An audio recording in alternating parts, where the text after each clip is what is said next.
Hi. We are.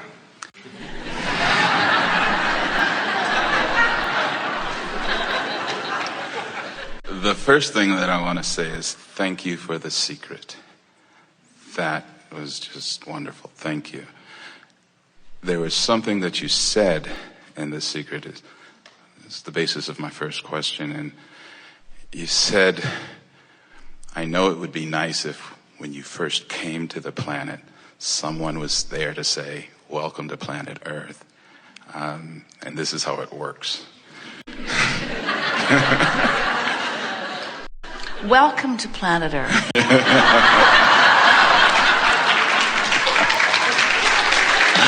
Okay. My question is, and you've often said that when you leave the planet, you come back into full consciousness. You come into a state of total awareness and total beingness. And I have to imagine that that's where we are as we're planning on coming back. It's the expanded version of you. The expanded version of me.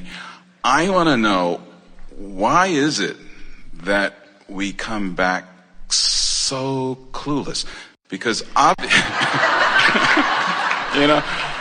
obviously it's okay for us to eventually get a clue.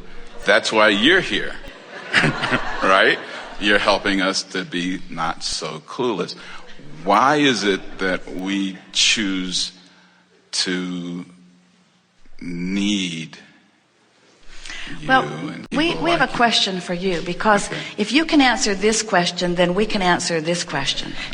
Because this is what's at the heart of this question that feels like the answer couldn't possibly be satisfying. Here's what's at the heart of your dissatisfying question. Okay. Why is it that you can't tell the difference between feeling good and feeling bad? But I can. Why is it that, as we played with you as we began, that you'd rather paddle upstream than flow downstream? What's that about? You see, when you made the decision to come forth into this physical body, you felt invincible. And this is the way you saw it. You said, all right, I'm source energy, and I'm going to go into an environment where I will more specifically choose. And when I do, the larger part of me will go to what I have chosen. And it will do the same for everyone else. So the entire experience will be an expanding, beneficial experience for everyone. And once that larger part of me goes there, it will call the rest of me over. And I'll be able to feel which way that is, because that way will feel really good. So it didn't go wrong until somebody convinced somebody that if it feels good, it's wrong. That's where it went wrong. Okay. And so now you want to listen to where you're hearing that message. Where do you hear that message? Who's promoting that message? Parents do it. All day long. Oh, I want to do this. Why? Because I want to. That's not a reason. You shouldn't do what you want to do. Life is not supposed to be easy and fun. Life is hard, and I want to teach you about the rowboat and about paddling upstream. I want to prepare you for the real world. You can't just be laying around and doing things that feel good all day. Churches say it. Churches say, you are evil, you are flawed, you are broken. There is something very wrong with you. And then they try to make it up to you. They say, oh, but this one died and took all of that away for you. And we say, well, then why can't I just go with the flow? Thank you.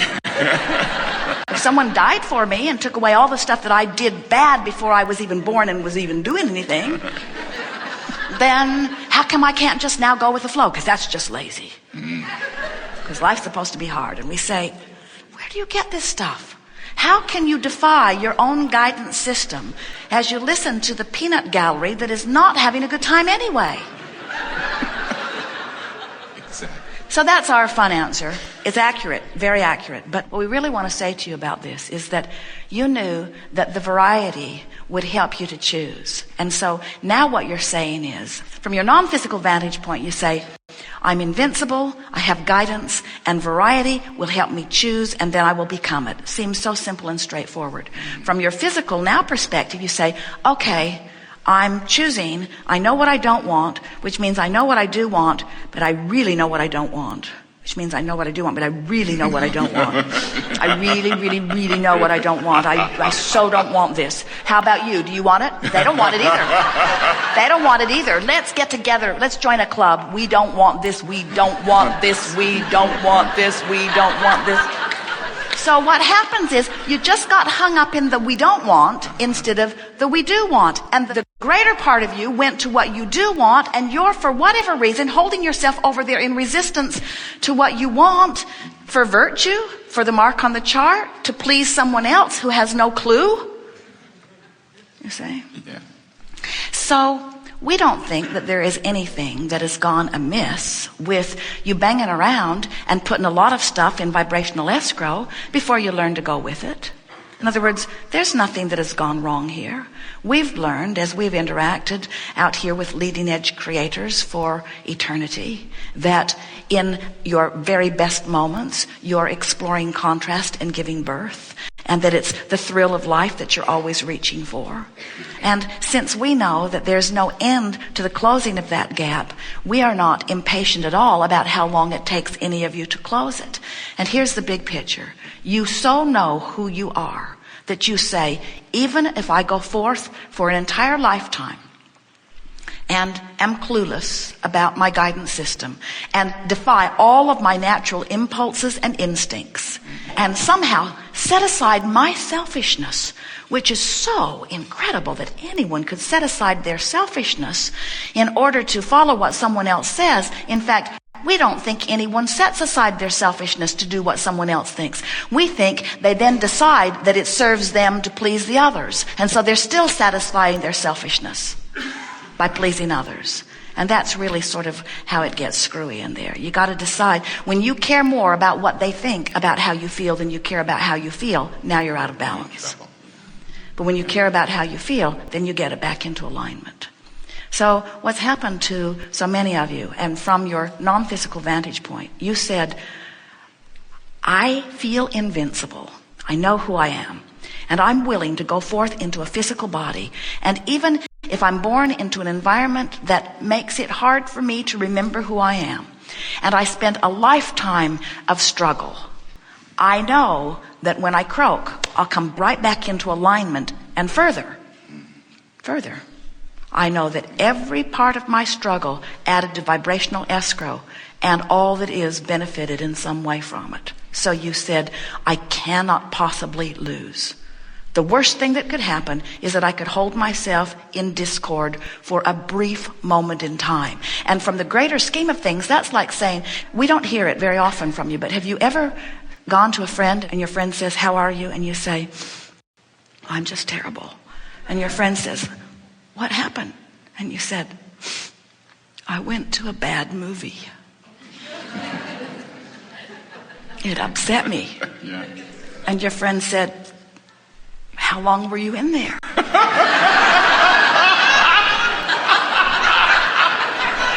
And you say, 2 hours. And your friend would say, get over it. Get over it. And that's what we want to say to you. So you had a bad life. Get over it. Get over it.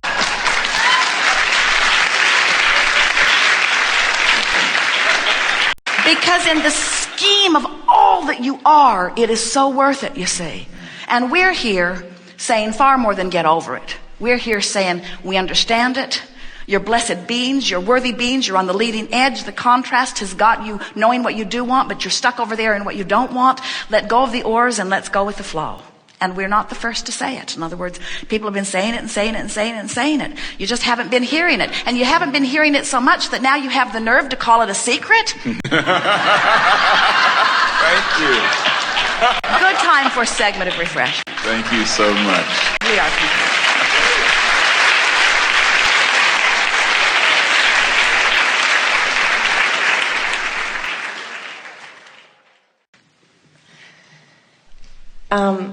What caused the spark in the first place? What two things had to come together for all the energy to start? Where did you begin? Where did you begin, and how did we come together? How long have you got? There's a lot of tracing back through. And we've all been so forward looking for so long, it's not satisfying at all to try to figure that out. We understand the reason for the curiosity, but we need a more compelling question for you to go to all that trouble.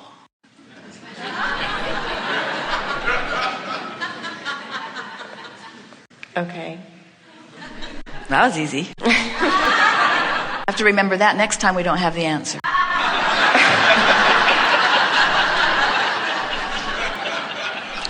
In every particle of everything, there is that which is wanted and the lack of it.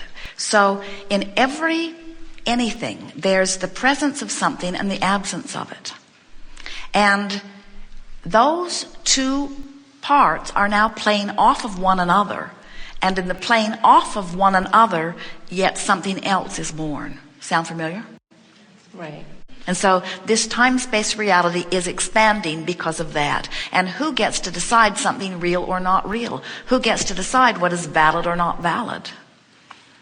You do. Esther had a dream the other night, and we've been repeating it, and it's not meaningful to most of you in the way it was to Esther, but it was a startling revelation about the way her own perspective could morph depending upon the details or the situation. She was on her back deck and saw a creature coming through the woods, and as it got closer, she saw that it was a bear cub, and it had some sort of an armament on it, sort of a little hood and top armor, and it was very dirty. It had obviously been rolling and trying to get it off. And Esther's first response as she saw this creature was, "I'm sorry that someone has put that on you, and I can see that you don't want it on you, and I would like to help you get it off." And so Esther's perspective was one of love and wanting to help this bear.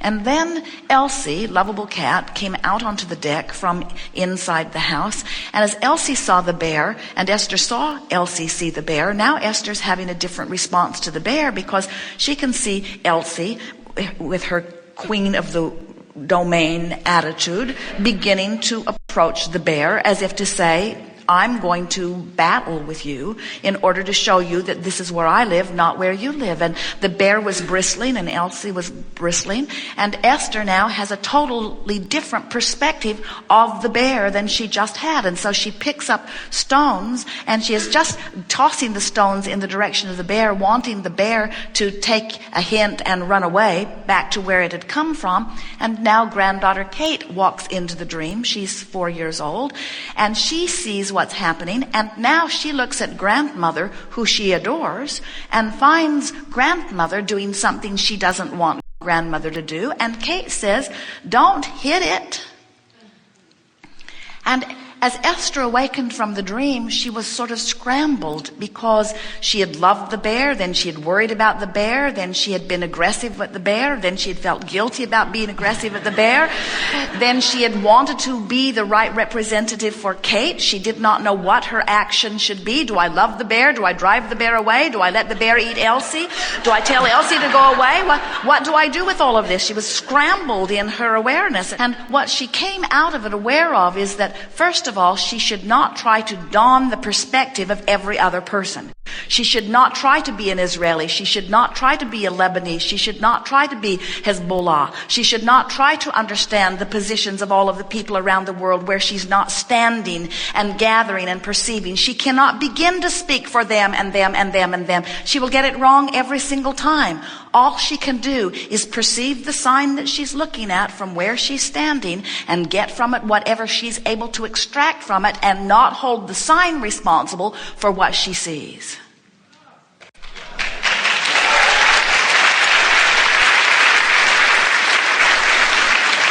Thank you.